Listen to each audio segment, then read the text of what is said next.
Placertopia Live. I'm Paul Godwin, your host, and this is episode 5, season 1. We are live at the Green Room Social Club in Placerville, California. We at Placertopia, Myrtle Tree Arts, and the Green Room are situated on the unceded traditional homelands of the Miwok and Nisenan Maidu peoples. All right, so we've got a wonderful show for you today. We are focusing on the Sonic Fault Lines Music Festival. Big nature, big sound, and this festival is occurring starting Black Friday next November 24th, next week, to 26th here at the Green Room Social Club. We're hosting a variety of international and local artists who are interested in the sounds of the earth and its relationship to music. There will be a film coming from Iceland and Czech Republic called Invisible Landscapes. And today's show is going to teach you everything you need to know about the Sonic Fault Lines Festival and the type of artists that are going to be participating in that festival. So, without further ado, I'd like to welcome our first guest. Please welcome Zach Dowell from the Folsom Lake Innovation Lab. Good afternoon, Hi, Zach. sir. Thanks for joining us. So, let's start off with the Innovation Lab. Tell us about the Folsom Lake College Innovation Lab, and then maybe a little bit about how that might be related to your work as a musician, artist, composer. Great, thanks. Hi, folks. Welcome. I'm Zach Dowell. I am in my 23rd year on the faculty at Folsom Lake College, and I direct the efforts of the Innovation Center, which is a transdisciplinary hub for innovation founded on the principles of maker-centered learning, which really is about student agency in tool and material-rich environments. And so one of our efforts, how it relates to Sonic Fault Lines, one of our main efforts is we're calling the Quantified College. And this is a way to have a conversation with students about data, and particularly sonifying and physicalizing data. The way people interact with data mostly is spreadsheets and charts and graphs and those kinds of things. And so we're exploring how to make data touchable, right? Physicalize it, and in particular to sonify it, which means taking data and using it as material for sound and music. And what that does is it plugs into kind of an affective element, right? Some people can get fired up by looking at data, but I believe that turning things into music and sound kind of touches a different set of kind of human inputs, right? And so how we've done that work is deployed a bunch of sensors in El Dorado County and in Sacramento County. So we have purple air sensors up at El Dorado Center. We have weather stations. We recently put a buoy, back in April, we put a buoy in Richardson Bay between Tiburon and Sausalito in partnership with UC Davis Marine Research Center. And so we're taking those data streams about wind and wave data or air quality, indoor and outdoor air quality, and then running them through a modular synthesizer. So taking those data and then bringing them out into the world as music. And so, which we were able to do for, trying to think of Earth Data. Earth Data. So the first time that we kind of brought this out to the world was at Earth Data, and we connected a synth to a tree and had local heroes, Hither and Yon, jam along with the tree as kind of an opening act. So for me, what sonification does is opens up conversations with students. Like data is always, you're making decisions when you present data. And you can make things look worse by compressing them, right? So the peaks look higher and closer together, or you can make them look less worse by stretching the data out. And similarly, when you sonify data, when you turn it into music, you make decisions also. So you could take climate change data or acres burned data, which was some of the content for either Fireland or Earth Data. Fireland. And when you sonify those, you can use the vernacular of the American horror film, right? So you can have scratchy violins, little children chanting in Latin, etc. But minor keys and spooky things. Or you can similarly use a calliope and make it sound like a circus. and you are making a decision about how you are presenting those data and what kind of emotions you're trying to tap into. So for us, and this is overlapping my work as a musician and my work in the Innovation Center, but for us that opens up a conversation with students about to not just go, not trust their eyes necessarily, right? But think about how data are presented, think about what is being said, and think about the decisions that are being made. What date did it freeze? We basically learned from that data, about temperature and climate and change over those 100 years. But what I did find when I kind of tried to translate that data into music, were some challenges about data, right? Which is that it can actually kind of be boring in a certain way if you don't maybe have outputs like you're describing that add randomness or some sort of chaos. And I'm going to ask you to define that word, which went right by me and maybe some of you, so we can understand in this dialogue, which is stochastic. What is that? I know how to spell it, right. So if this was a spelling bee, I would get it. But what does it mean? I do believe, if I'm not mistaken, that it simply means randomness. Oh, so, perfect. Yeah, it's I guess a new fancy. Word. I didn't mean to be new pretentious. Word in my, it's just like a in my quiver. Fancy word for random. But, I love it. Yeah, and your point is well taken. And it's interesting when you work with data as the raw material for music, the grain size of the data really matters, right? So we do some sonification of aquarium data, for instance. We have a shrimp aquarium in the Innovation Center. And systems like that ideally don't change very much, right? You want them to be stable. And so sometimes you have to zoom way in on the data to many decimal places beyond sort of the whole numbers to kind of see where the micro variability is. And then again, you have to make decisions about how you're going to portray that and whether you're using multiple octaves, for instance, to display the range, or whether you're using tempo as the cue, or whether you're using scales or different variables. Okay, so let's go there, because last year at Fireland, you and Dustin Koppel, who perform as Laika's Last Wish, and by the way, Zach is here in his role at the Innovation Lab, but he's also here as a musician who's participating in Sonic Fault Lines. Next Sunday at 3:30 will be Laika's Last Wish. So the two of you created a piece based on, well, why don't you just tell us about it? What did you do at Fireland? So at Fireland, we were using data about burn data. So fire was a big, obviously you would imagine from the name Fireland, but in that case we were taking data and looking at the kind of accelerated rate of burn in California. And so where we took those data was we used that as a tempo cue.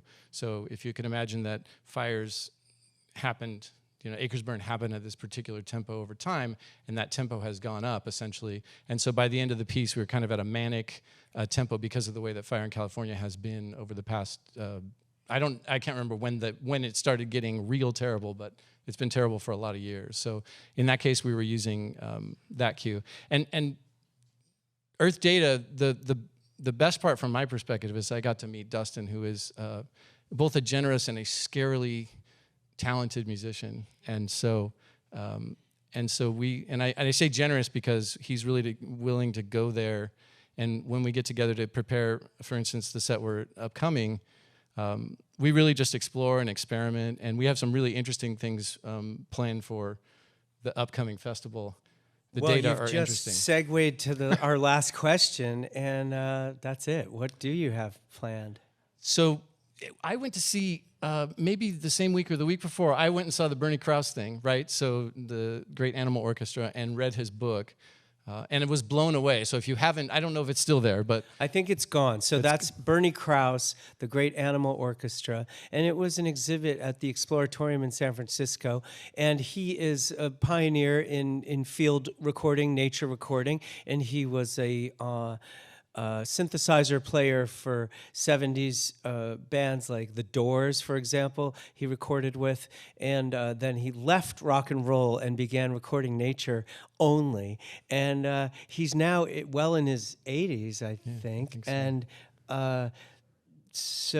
well, tell us. Go ahead. Well, so I was blown away by that, and we had used recordings of nature in Earth data. I have field recorders that are it's called Audio Moth, and it's a low power field recorder that records, they're like $100 or something, and they're designed for researchers to go put out in the forest. So you put a bunch of these in a forest somewhere, and you come back 6 months later, and they either trigger based on amplitude. So if they hear something loud, they trigger and make a recording, or they can listen to particular frequencies and trigger recording. So, and they'll do frequencies outside of human hearing. So I got bats at my house for Earth data, and so I had these devices, and they make one called hydromoth, and when we put the buoy in the water in April, the diver from Davis, I had him hang the hydromoth, and if I can get that back in the mail before the show, we will have underwater data from Richardson Bay, because you can hear, I'm hoping, clicks and whistles of cetaceans, of whales and dolphins, and fish make noises,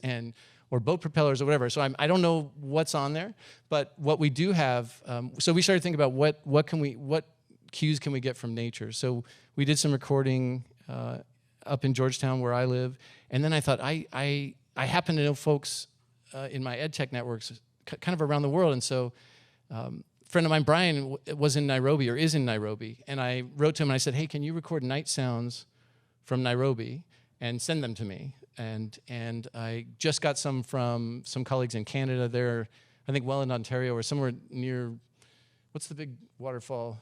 Niagara Falls, but on the Canada side. So we have some of that, some night sounds, some nature sounds, really cluing into Bernie Krause's anthrophony, geophony, biophony, right? He makes this distinction between sounds made by wind and weather, sounds made by animals, and sounds made by people. So kind of using that as a framework, and including sounds from friends from around the world. The Nairobi stuff is great because where Brian was, he was recording out his window in the evening as the sun was going down, and it's children playing soccer, and as the sun is going down. So it's a really interesting and inspiring recording. So one of the 4 movements that we're working on is going to be kind of based on those sounds, as well as I have a student now working on some of the data sonification stuff, and he was able to take the data from the buoy that we had since April and turn that into MIDI. So we'll likely have sort of pure data and also recorded sounds in different ways. So Wonderful. We're really looking forward to it. Thanks for joining us on Placertopia Live. Zach Dowell. thank you. Thanks very much. Thanks, buddy. Awesome. We're going to go to my interview this morning with Ivo Bistrichan and Václav Havelka from...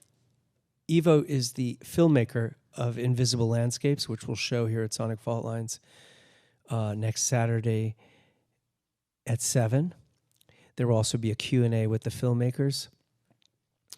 Next Saturday as well at 3:30 p.m. there will be a field recording panel discussion, and that's free to the public. Okay, so that's field you're seeing on the screen with Ivo and the filmmakers, and here was my conversation with them this very morning from Los Angeles. Okay, welcome back. I have with me in the studio 2 members of the Invisible Landscapes Field team, and we have Ivo Bistrichan, who is the filmmaker of Invisible Landscapes, and we have Václav Havelka, who is the creator of Fjeld and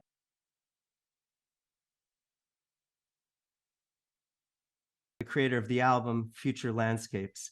Thanks for joining us. Thank you for having us. Thank you. Hi, everybody. Good. So these guys, by the way, audience, they're going to be here next weekend in Placerville for the Sonic Fault Lines Festival, and you're going to get to see them in various incarnations between Friday and Sunday, but Saturday will be the main focus. You can get to see the film and hear the band live. So thanks for joining us this morning. I know you're out on tour. Let's start with a simple question. What are the origins of the project? What got you going in this direction? Yeah, in this project, this is really not the simple question, but as a documentary filmmaker, I'm very much interested in the topic of like global climate change, or let's say climate crisis. But I've seen so many and very good documentary films that were depicting all those pictures of catastrophes and the things that are threatening not only human existence. And I was looking for my own perspective because I just didn't want to continue in this trend of depiction, and I just didn't want to do what the others did before and what they did in a good way.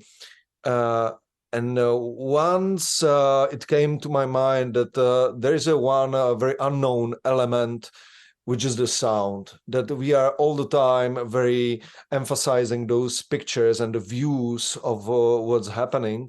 And it's even not very productive nowadays, because we just seen a lot.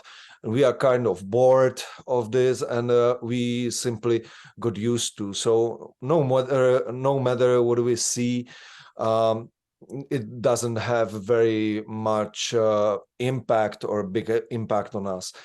But what comes about sound, I just came up to the idea that it's something very unknown, that we normally don't pay attention to that very much. It's a rather banal part of our everyday life. And when we were thinking about the places that produce this climate crisis, which are especially places where the energy is produced, then we thought that those sounds really don't know, those sounds we really don't know, and we should go through it, dive into those sound, and try to hear new messages from that which we didn't know before. So this with these thoughts, this project even started. Very good. Very exciting. There's so much to talk about there. I know we're going to have opportunity to speak during Sonic Fault Line, so maybe we'll have a little more time with that.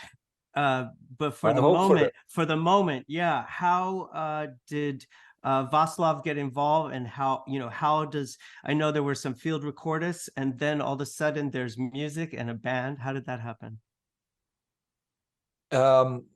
Václav came to my mind very soon after first thoughts about doing a project like this, because for first we are friends and we knew each other, and then as a musician, he emphasizes the environmental topics, and also as an activist, he was trying to preserve a natural reserve in Czech Republic.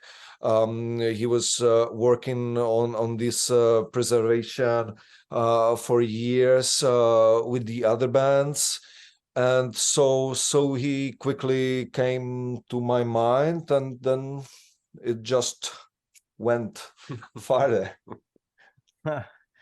So how long has it been going now? When did you get involved, Václav? It's I think the initial idea and the very beginnings, It's like 3 years like ago. 3 years ago, and right away we basically started creating the concept, and yeah, and then pretty soon, like it's all started happening, and we went for the expeditions where we were collecting the sounds. And to me, just to go a little back, also to introduce like our relationship, I feel like we really like each other. We somehow like respect each other, and it brings this interesting dynamics once we started to work like so intensely together. And right away there with this initial invitation, I felt like, yes, like this is the direction I want to go with my music, because I feel there's always more, and there's always relationships, and you cannot disconnect things, like and the art is very important for communication in general, and Yeah. with connection with people, and to me it's all about connection, and relationships, and creating this community of people that are like working together, sharing the ideas and thoughts, and for me it's like I feel like I need all like I want to do like everything with some challenge, because it feeds my creative work. And this was just amazing. And I thought like, well, yeah, yes, this is something that I can do, because like I through my whole life I pay attention to sound, and the longer I do it, the deeper I'm trying to go. And it's like in the environment, in my everyday life, I listen to stuff, and I'm very conscious with these things. So like once Ivo said like we can use these sounds for making music, I thought like, well, this is fantastic. Like this is something that I can really push myself and experience some totally like new perspective. Okay, so I gotta go right here, which is when you went out in the field, when you're, in front of a large, maybe power producing plant of some kind, and maybe you'll give me a specific example. Was there a moment where you're hearing that sound and you're actually starting to feel the inspiration for some music or some tones or beats? Yes, Or yeah, give me an example. for sure. Like each sounds were bringing the ideas right there on the spot. And like it was just incredible to get connected to these sounds and interconnected, like with like once, for example, when we were listening like to these power plants and drilling for oil or the heat. It was like you could like feel, we were going through the like to the very deep parts of earth, or like very deep parts of the iceberg, or deep into the water. And I already felt like it was giving me like I could hear the melodies, or I could hear like how to use certain sound in the composition, which then like pushed us while once we were like in the studio with Christoph, with one of the members of the band. The band consists of me, producer Christoph Křiček, who lives with me in Prague, and Panto Rarensen, who's an ambient music artist from Iceland. So it was just incredibly exciting. So were you able to start any compositions on the road while you were out in the field recording, or did you just have some ideas, maybe jot them down in a way, voice memo, and then go back to the studio? Well, with me, it's more about like, I am a songwriter, so to me, like everything, like every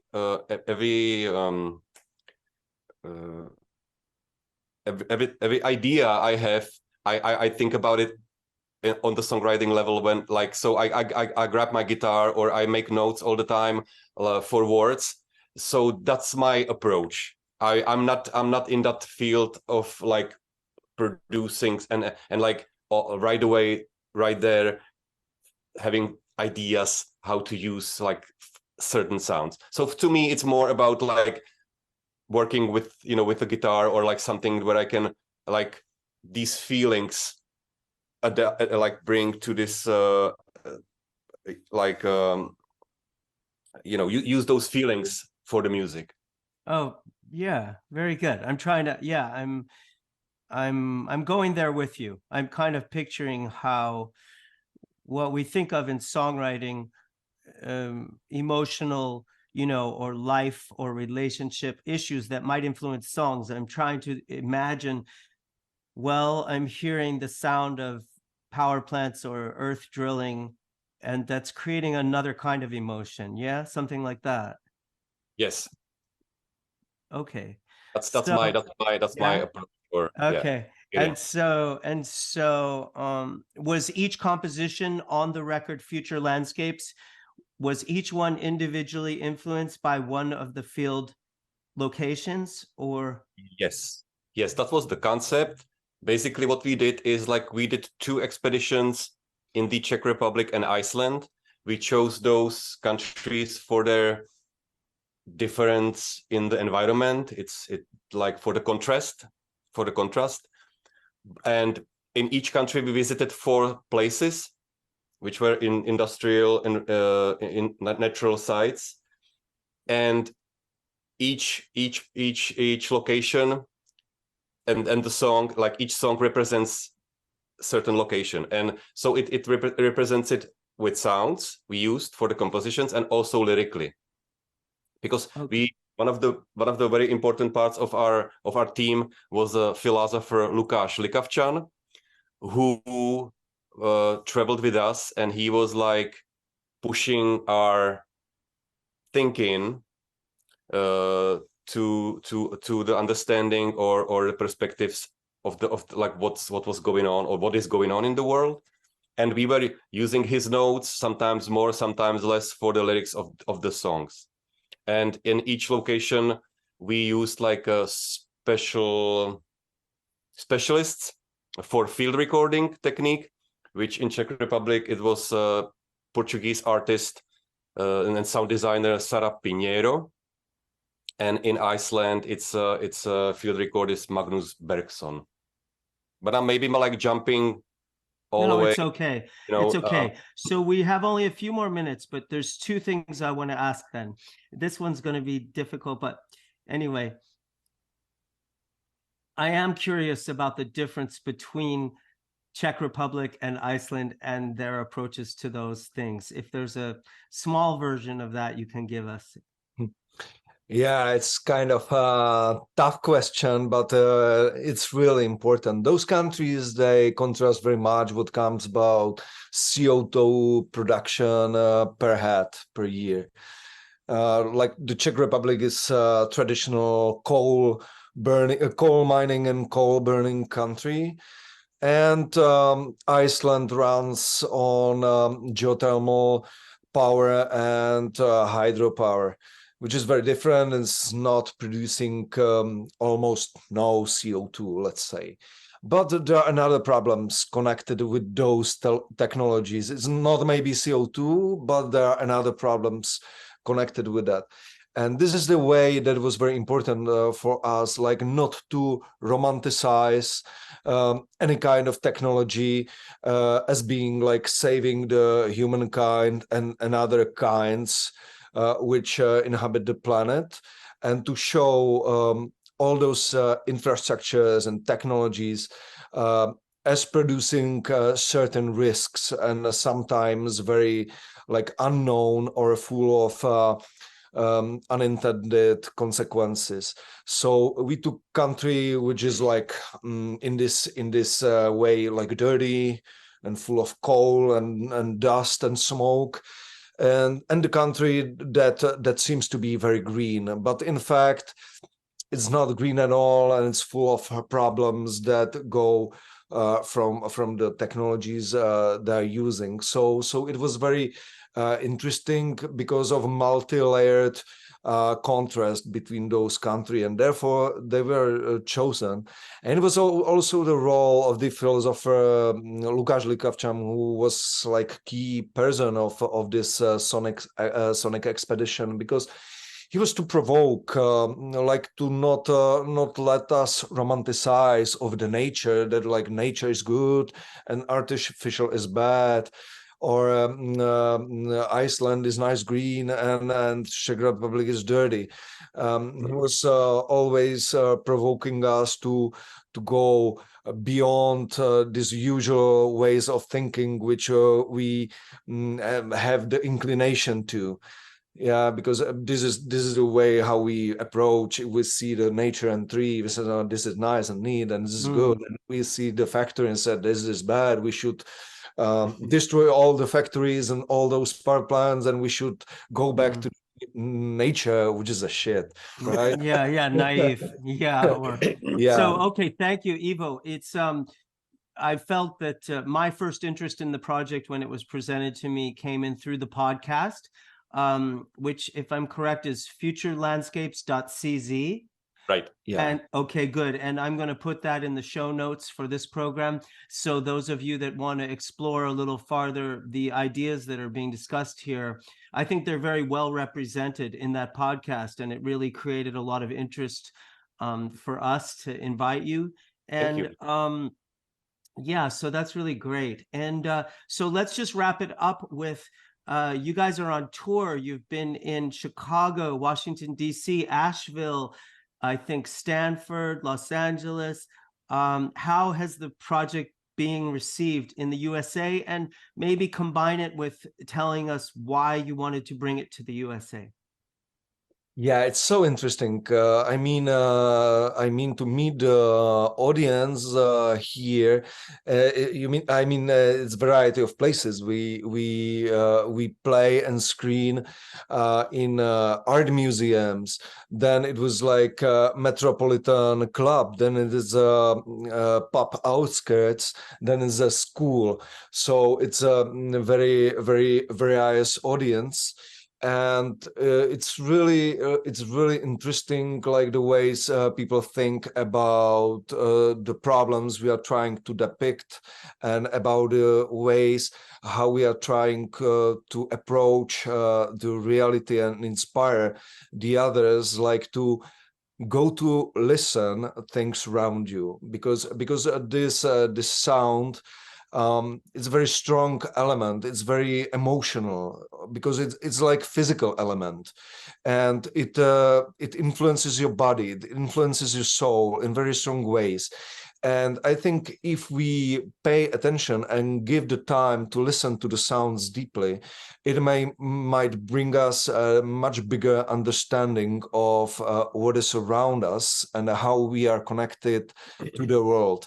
So these discussions on the tour are about this, and it's very interesting to us, because the context of the United States is in many ways different from Eastern Europe, where we are from. But we wanted so much to go to the US tour, because we are different continents, we are divided by oceans, but there are many problems we share, because they are global. All that climate change or climate crisis is a global crisis, and we are very much connected in this. I wish we were connected more in other things than this one, but this is the reality. So we thought, if we step on the different continent with this film and with this concert, it may bring new ideas to audience, but also to us. And for us, this inspiration coming from people and from discussion is very important. Wonderful, wonderful. We're so excited to have you come to Placerville, where a group of us at Myrtle Tree Arts have been working with various data sets regarding Earth data, climate data, watershed and river data, wildfire issues, and we've been viewing those, inspiring ourselves through the lens of art and music. So it's a very nice compatibility. And I think you guys are going to be the first artists from Czech Republic and Iceland to appear Wow. in this context in the county. So everyone's very excited about that. And we usually are leading with that story and getting people interested to come and visit with you. We're looking forward to meeting you next week in person. And again, Ivo Bistricin, Václav Havelka from Invisible Landscapes and Fields, thank you for joining us on Placertopia Live. Thank you very much, and see you there. Thank you, Paul, for all your efforts and for having us. Great.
the music of Harness, and he'll be back later in the program, and he performs, and it can be searched by HRNSS. That's his Instagram. We'll put it in the show notes as well. Beautiful, beautiful music for our discussion. Coming up in the show, we're going to have Darren Coelho Spring from the Bookery, Placerville, and we're going to get a chance to talk about some of the concepts of ambient music and the philosophy of Brian Eno. So this was a very good setup for that beautiful piece from Harness. Please welcome our next guest. He is no stranger to the program, Aidan McGuire.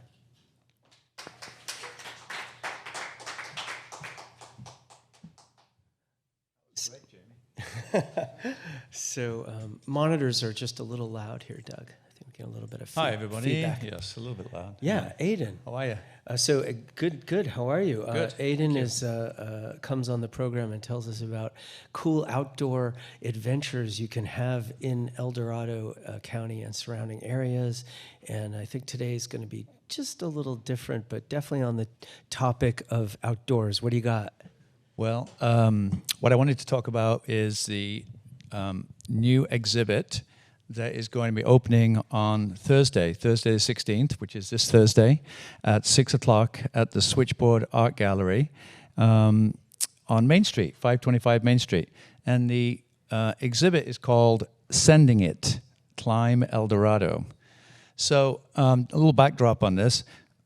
El Dorado County is an amazing place to climb, and I think a lot of people that live in this county don't actually understand that. It's kind of like if you're a skier, then Aspen, Colorado, and if you're a climber, it's like El Dorado County. It's one of the best places in the country to climb. It's absolutely loaded with incredible cliff faces of various heights all around the county, and people travel from far and wide to come to this county to climb, from all around the country, even all around the world. And on any given weekend, there'll be climbers especially from all around the region of Northern California. So I've often thought about how we don't really, the public that live in this county don't really understand just how amazing that is. And following some conversations that we've had over the years, a friend of mine, Charlie Downs, talked to the folks, Terry and Maria, over at the El Dorado County Community Culture and Arts Center, if that's right, something like that. El Dorado Arts. Sorry, I've got it. Arts and Culture El Dorado. Arts and Culture El Dorado, thank you. And they said, yeah, let's do an exhibit on it. So they got together some people, myself included, and a few other climbers to sort of like get an idea of how it's going to be steered. And that was probably 4 months ago. And the accumulation of all of that is going to be on Thursday. And the type of things that you're going to be able to see. And I think Thursday will be a really cool night. I think to show up on Thursday at 6 o'clock. There'll be a bunch of climbers there, and it'll be fun.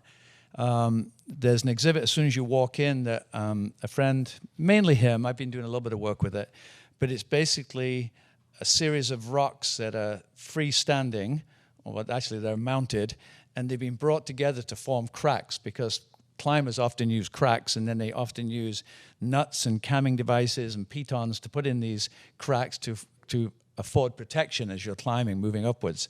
And so we're actually going to create about a 6-foot-high series of cracks in granite, and there'll be pieces of gear inside that people can look at and check out and so forth. So that'll be that right there as soon as you walk in. And then there's going to be pictures going back. There's going to be an historical aspect of it. There's going to be some old pictures from like Royal Robbins. I don't know if you guys have ever heard of Royal Robbins. I wear his socks. Right, yeah. Yeah, Royal Robbins made some clothing line, but he was like from the golden age of rock climbing, as they call it. He was one of the early pioneers that was climbing Half Dome and El Cap and those big faces. But he actually did a lot of climbing up in our county also. So there'll be pictures of guys like him and Warren Harding and some of these old guys, black and white photographs.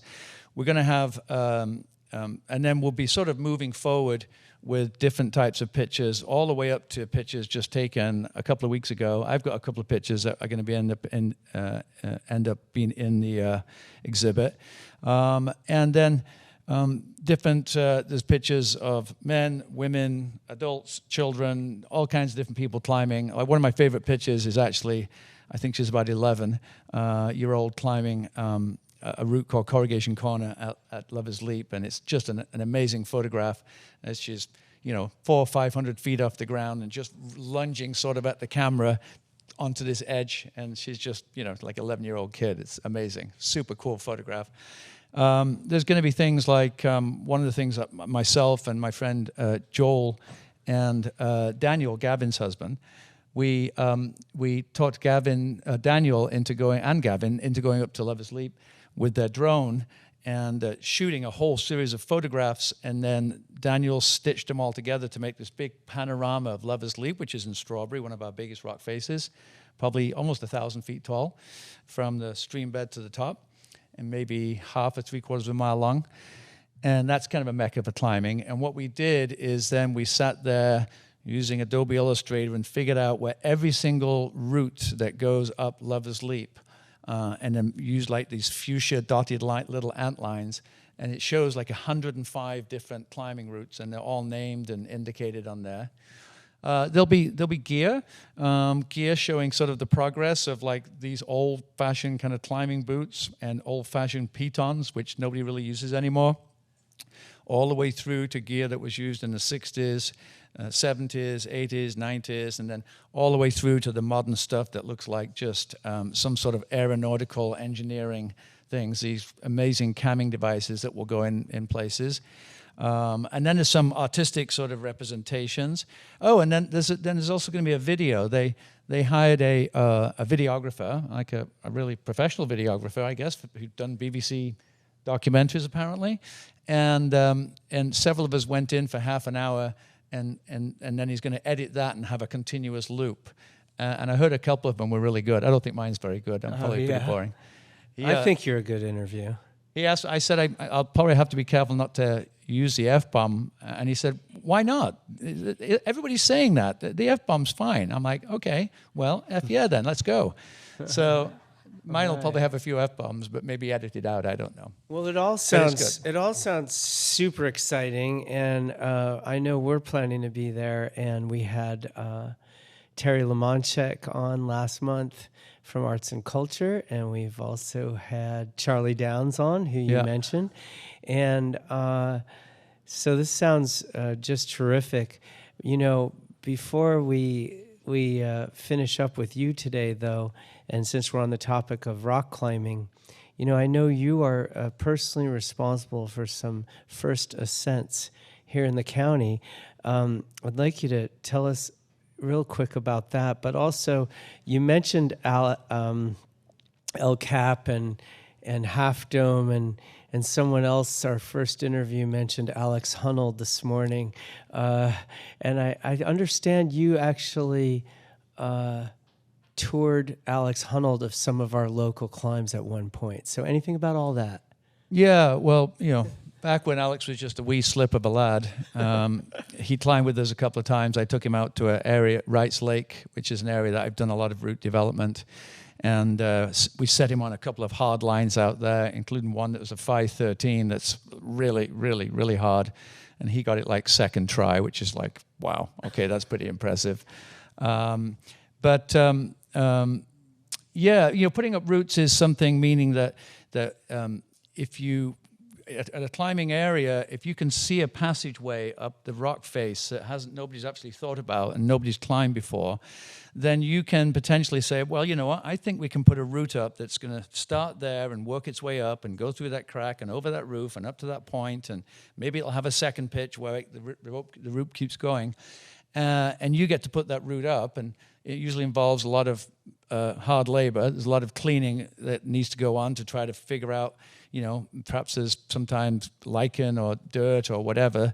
So you have to try to figure out, it's like uncovering this sort of, this beautiful line that already exists underneath but isn't being shown and isn't seen. And then you have to decide how it's going to protect. And so the rules of climbing is that if you can put natural protection in, because there's a crack or a corner or some place where you can put generally like a nut or a camming device, that comes out afterwards, that's what should be done. And if there are blank expanses of rock where you can't put any natural protection in, then the rule is that you can put a bolt in there.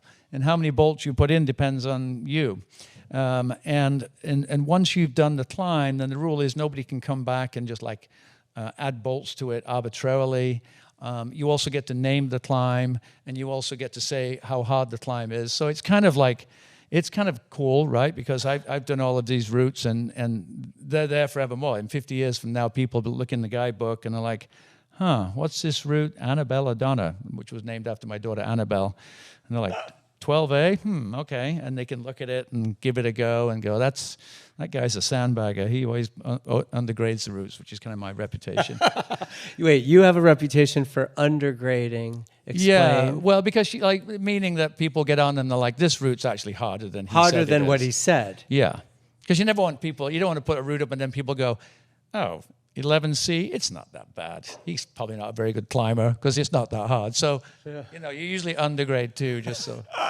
So I put Very up a lot of good. routes, and that's kind of a fun thing to have done. And I get to name. I named one after my daughter Annabelle. Yeah, let's just we've got to wrap it, but Yeah. let's two things. Yeah. Speaking of names, what's one of your favorite? Give us one more favorite name that you came up with.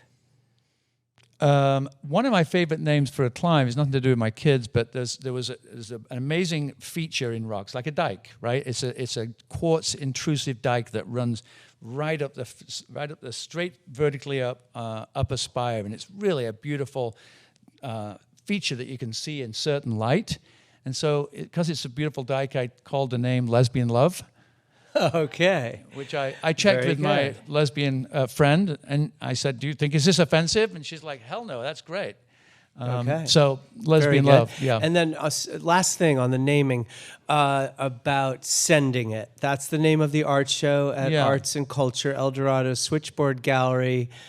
6 p.m. 6 on p.m. This Thursday is the opening. It's going to run for a little while if you can't get there Thursday. And what does sending it mean? Yeah, sending it means to do the climb. Like, I'm going to send that climb, or if you're getting ready to get going, you're like, send it, buddy. Come on, send it. Meaning like hit that thing first time. No hanging on the rope, no backing off. Send it. Oh boy. Okay. Sometimes Aiden they say- McGuire, Yeah, thank you all for right, thank you sending very it much. with us. See you on Awesome. Thursday. Thanks, buddy. Great talk. Yeah, great. Thanks, man. All right. What's next?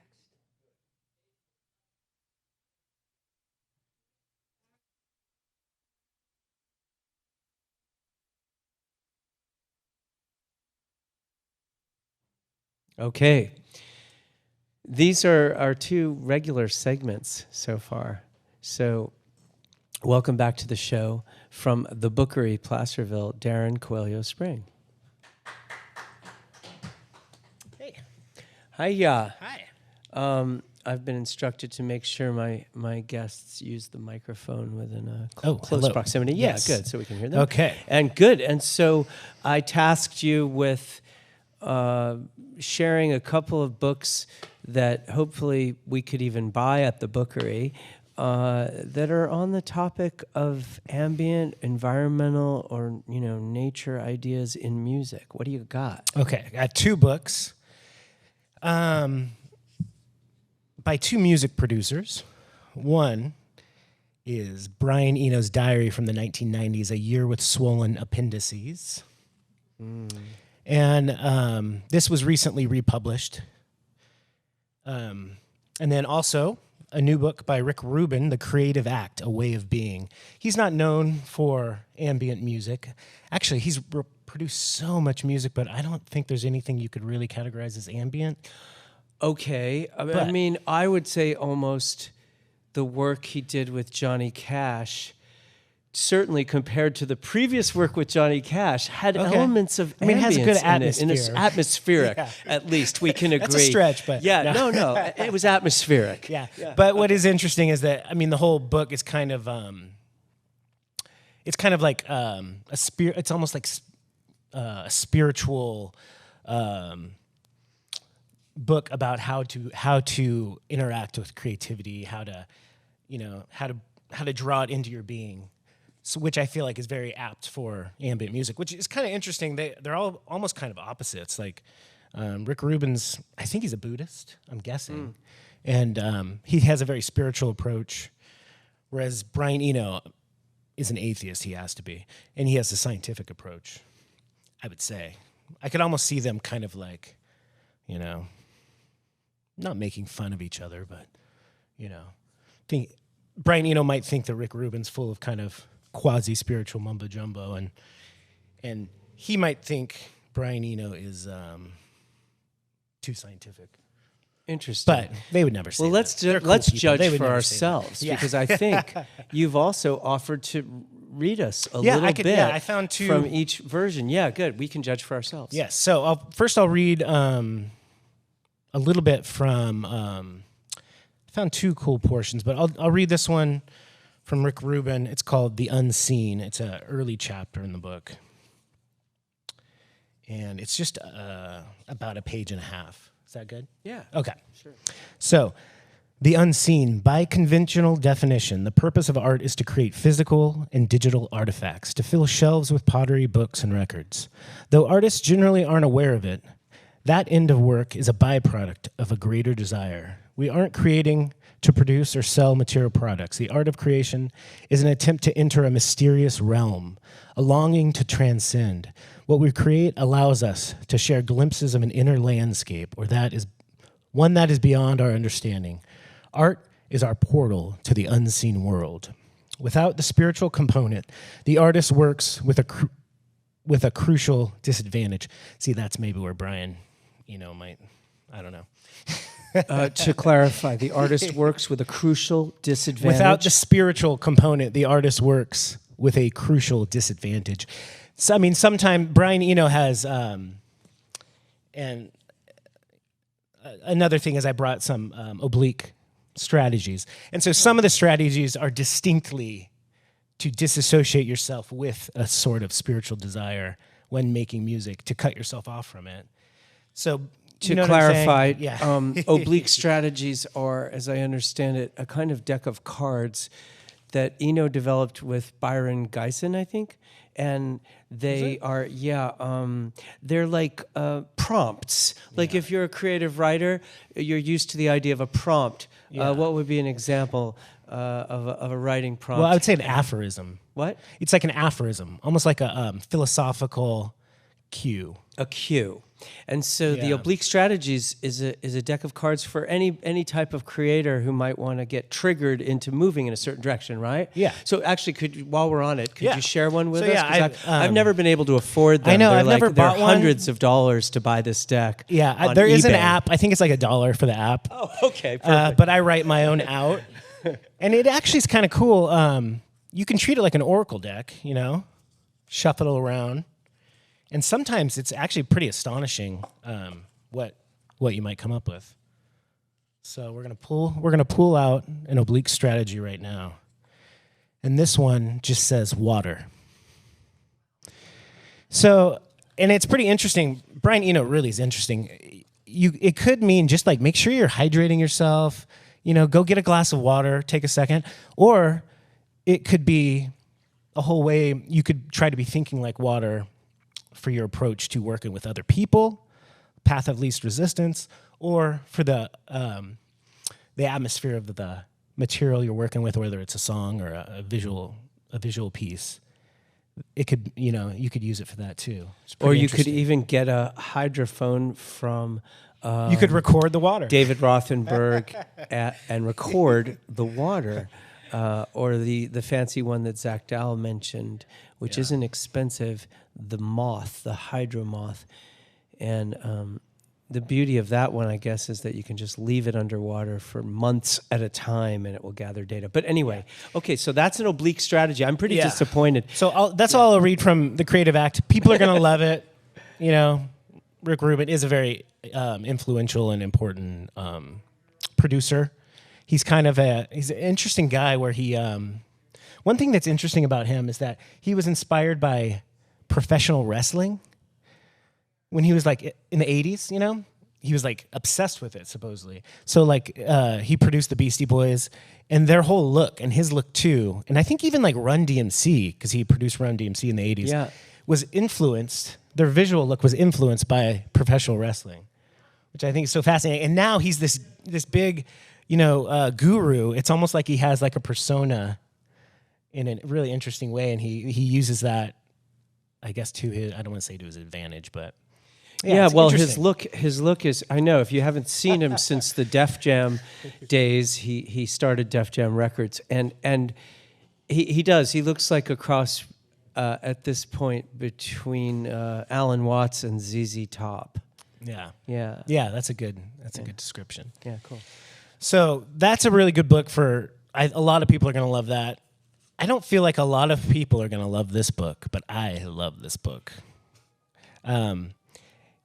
It's his journal, and he doesn't miss too many days, and he didn't realize he was going to publish it probably until 9 or 10 months into the year, and then he realized he was going to publish it. But you're getting a real interesting look into his life when he was producing. He was working with Bowie, U2, the band James,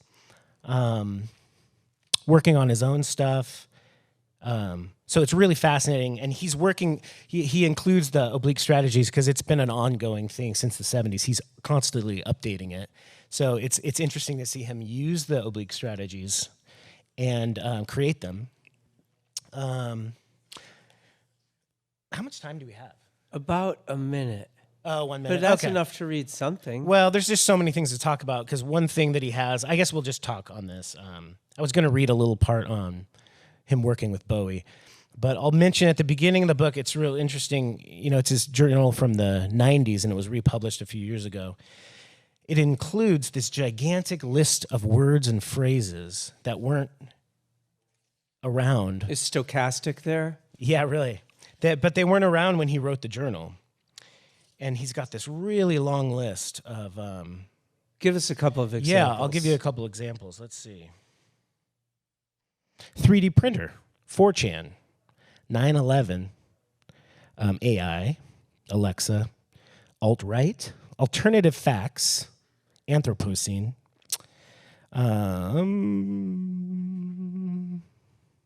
What's a good one?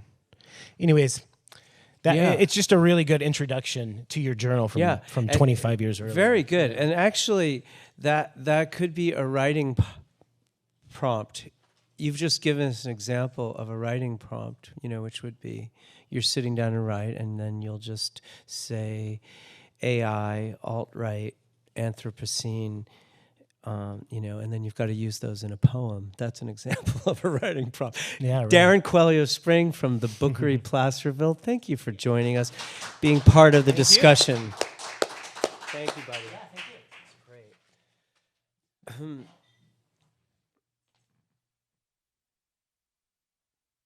So, good. Doug Neal is going to give us a bit of transitional music, which is from the new Dogon record on New Dog Records. This is from Pleiades, the seventh moon.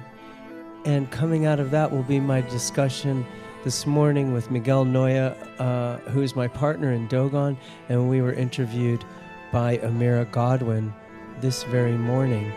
Dogon will be appearing virtual and live at Sonic Faultlines. I'm Amira Godwin of Myrtle Tree Arts, and I'm here as guest interviewer for Placertopia Live.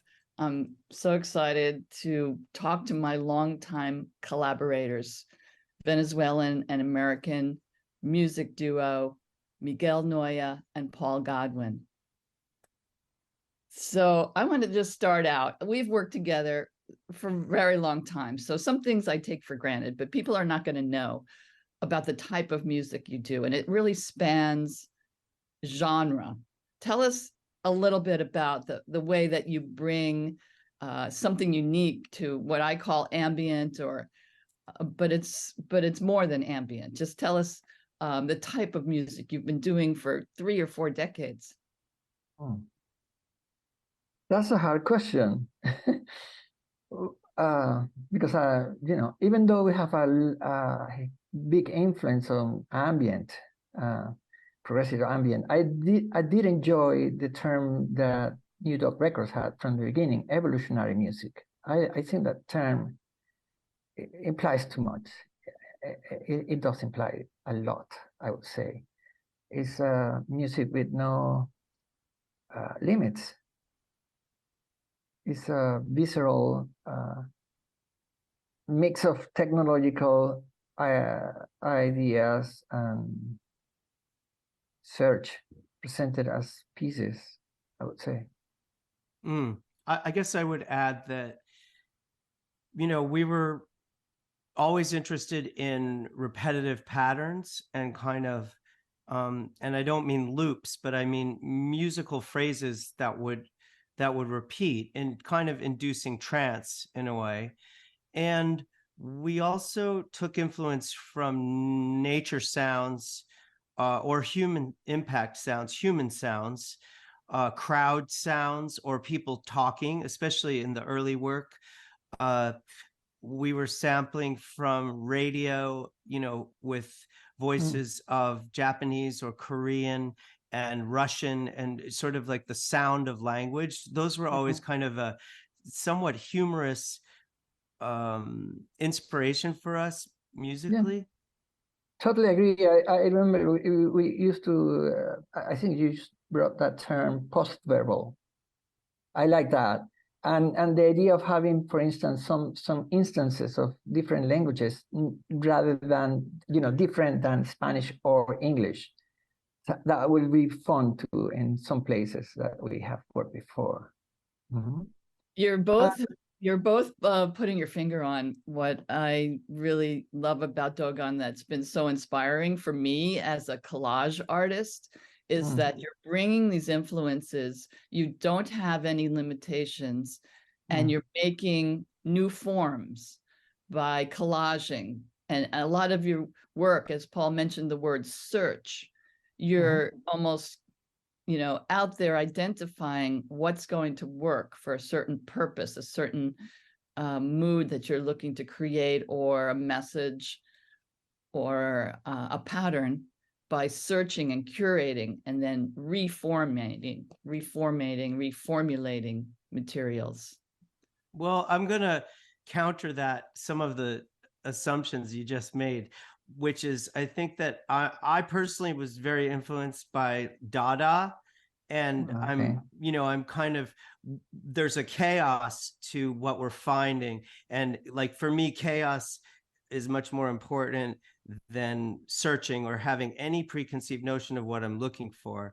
We're really just, we're scanning the airwaves, like tuning an old shortwave radio and traveling around the world and kind of looking for stuff, and then collecting the stuff, and then rehashing it in the studio and kind of hearing what inspires us.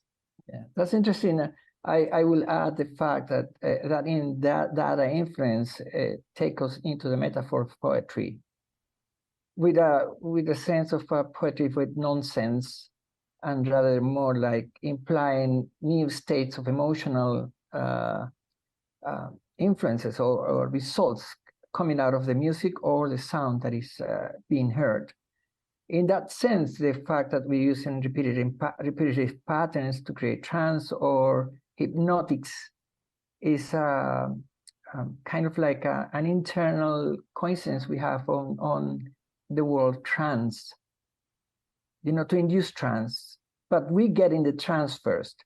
And what you're saying, Amy, is interesting, because when we are working together, we don't think about the patterns, or we don't think about the techniques of composition, but rather like it gushes out, like, Yes. The patterns and the structures coming out more related to the mind of the heart.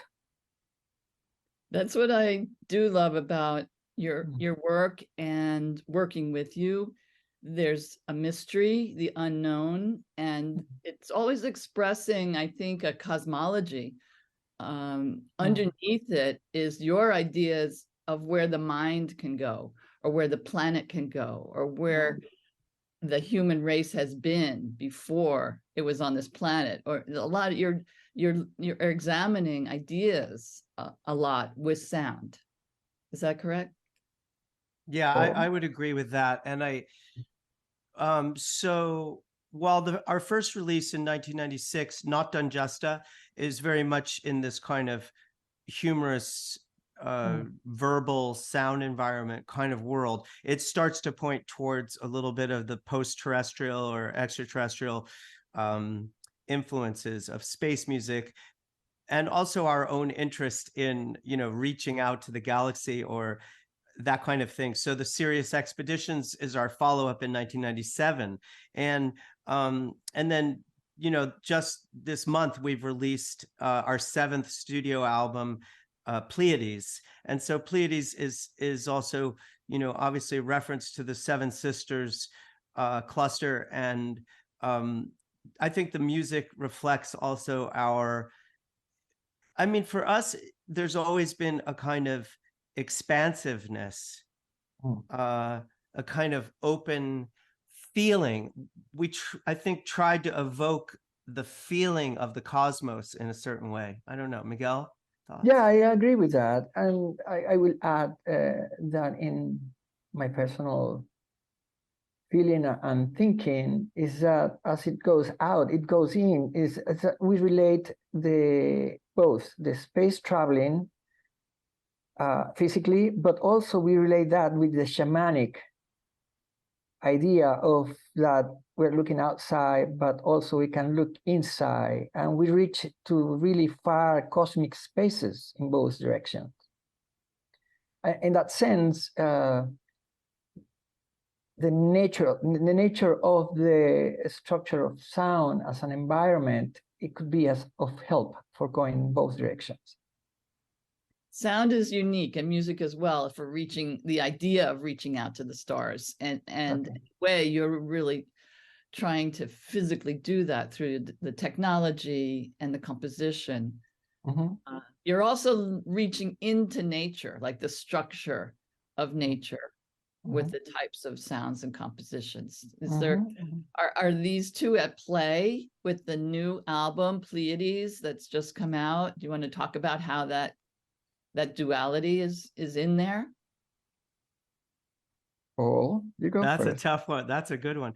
I guess my mind went over to the very new work, which is Pleiades was created a year and a half ago, and now we're working on Ripe Area, and here at Sonic Fault Lines next weekend, we'll be presenting some of the early ideas related to Ripe Area, and these are using hydrophones in the American River and gathering, some sounds that we can't necessarily identify, but remind us of frogs and might be frogs, or other, underwater influences, shall we say. Mm-hmm. So we're just really starting to explore that. Yeah.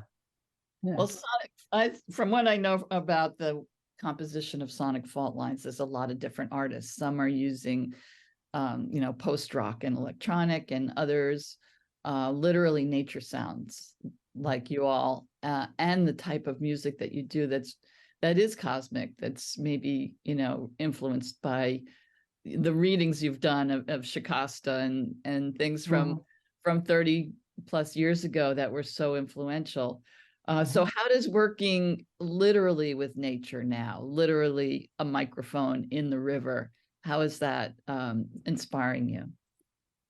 I was definitely inspired by Bernie Krause and his comment that after working in rock and roll and recording studios, he was a synthesizer, a Moog player, for the Doors and a bunch of other artists. And he found that going to nature and recording field recordings of nature sound just soothed his soul. And it was like a meditation when he was out there gathering sounds. And so I took his lead, and I've been experiencing that myself during these last months, just doing field recordings of the river. Yeah, that's interesting. I go for the same. It's like being at the countryside here, the richness of the sound of so many insects, frogs, stuff. I'm not talking about the hydrophone under the water, but rather just the reality. And because me and both have been really interested in the specialization of the concerts and the idea to recreate the 3D reality, then it's interesting. It's interesting the result of your personal contact with that sonic reality. Later, and I will have to, because you quote this guy, I would like to quote also R. Murray Schafer and his World Sound project, because I realized lately that he was doing that from the 70s, trying to conceive an ecology of the sound. We are immersed. That means that even if we're in a city, that sonic reality defines an ecology. So it does the one in nature. And that concept was quite important because we were doing it, how do you say, not on purpose, but rather like incidentally, we were doing, trying to bring the reality of the sonic spaces. I think that's interesting. That's it. It's interesting, but it's part of our procedure of work. Yeah, you Actually, I will have to say, really. I will have to say that in the end, which is the main concern I have lately, is the music, which is something completely different. Say because more. it's not about only the environmental sound, but rather music itself as something that goes beyond language. And that's the reason I was so interested in your data and your post-verbal ideas, because those then became kind of like a metaphor of poetry inside music, which is something quite difficult to define, I would say. Very good. It works. I mean, it works. When you have, when music is present, not only the heart is touched, but also the mind, both.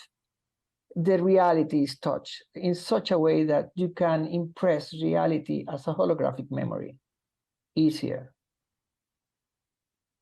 You always come up with the perfect quote, Miguel. I think that's another reason that you a quote from you appears on Pleiades, because you knit together the idea of the purpose of music and the unlimited exploration of the mind and how those connect. So through nature as well. So great, thank you.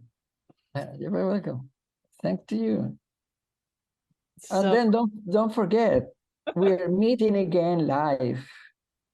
Even though we are in the different places in the planet, we are celebrating the century we're living in that allows us to be together performing for an audience. Even though we are far away, 6,000 kilometers at least. So across 6,000 kilometers, Miguel will be joining us with myself as Dogon next Sunday, the 26th of November at 2 p.m. in Sonic Fault Lines. Amira, thanks for being such a kind and inquisitive interviewer.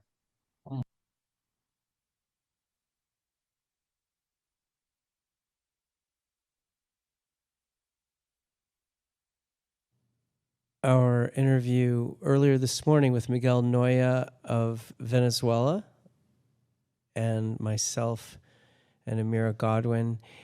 Please welcome back to Placertopia Live, Harness.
the music and the music of Harness.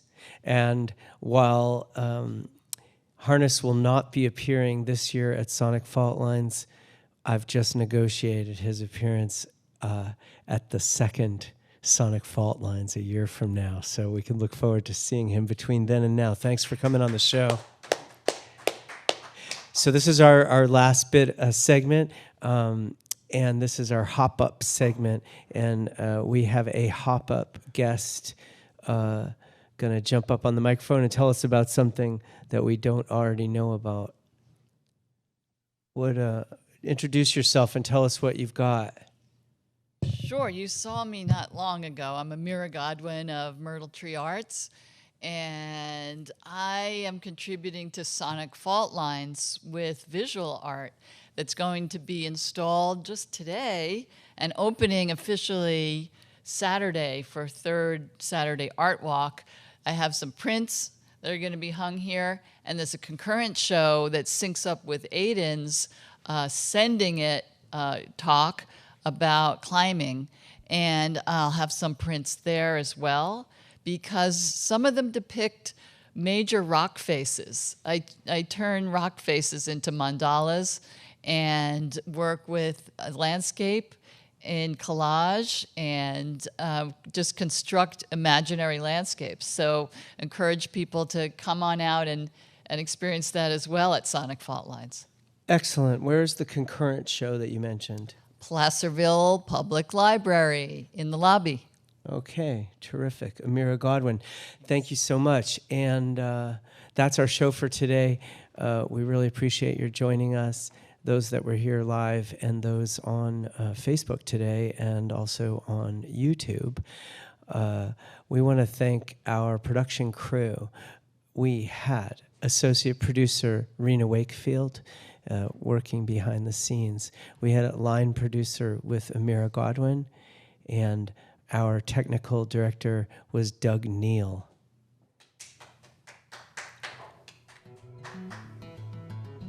Placertopia Live is a production of Myrtle Tree Arts with sponsorship by Green Room Social Club and an upcoming Placerville Community Cannabis grant. Very exciting. So we're here once a month. Our next show will be December 13th, where we will have featured interview with Elena DeLacy, Executive Director of American River Conservancy. Our musical guests will be Hither and Yon, and we will also be interviewing Jamie Van Camp and Gillian Secor, who are from See the Elephant, and they're producing a new Shakespeare play coming up this spring at David Gerard. For Placertopia Live, I'm Paul Godwin.